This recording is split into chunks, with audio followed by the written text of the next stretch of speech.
Davam edirik digər mövzularla. Bakı Apellyasiya Məhkəməsində Ermənistanın Azərbaycana qarşı hərbi təcavüzü nəticəsində çoxsaylı cinayətlər törətməkdə təqsirləndirilən 15 nəfər Ermənistan vətəndaşı barəsində məhkəmə hökmündən verilmiş apellyasiya şikayəti üzrə işə baxılır. Məhkəmə baxışının növbəti iclası məhz bugün keçirilir. Daha ətraflı hazırda bizimlə birbaşa bağlantıda olan əməkdaşımız Südabə Cahangirli məlumatları bizə çatdıracaq. Buyurun Südabə, söz sizdədir.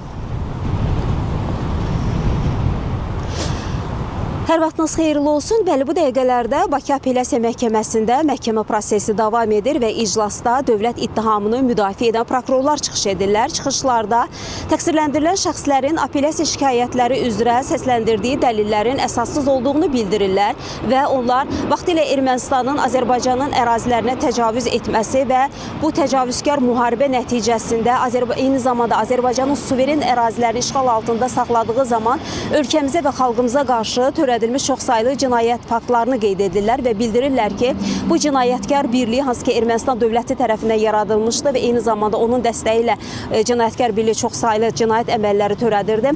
Həmin cinayətkar birliyin tərkibində təqsirləndirilən şəxslər də iştirak ediblər. Onların bütün əməlləri birinci instansiya məhkəmə prosesində iş üzrə toplanmış, istintaq zamanı toplanmış sənədlər, sübutlar, faktlar tədqiq olunarkən təsdiqini tapıb.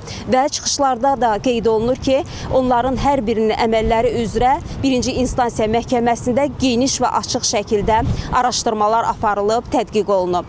Qeyd edək ki, bundan əvvəlki məhkəmə iclaslarında təqsirləndirilən şəxslər və onların müdafiəçiləri çıxış etmişlər. Onlar apellyasiya şikayətinin əsaslandırılması üzrə çıxışların icrasını yerinə yetirmişlər və birinci instansiya məhkəməsinin hökmünün ləğv olunması əvəzində isə onların barəsində bəraət hökmünün çıxarılmasını məhkəmədən xahiş etmişlər. Bundan sonra isə zərər çəkmişlər və zərər çəkmişlərin hüquqi varisləri çıxışlarını, hüquqi varislərinin nümayəndələri çıxışlarının icrasını həyata keçirdilər. Onlar isə çıxışlarında birinci instansiya məhkəməsinin hökmünün ədalətli olduğunu və qüvvədə saxlamasını məhkəmədən xahiş etmişlər.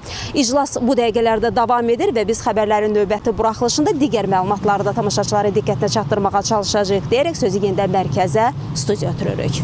Təşəkkür edirik Südabə, sizə ətraflı məlumatlara görə biz də davam edirik.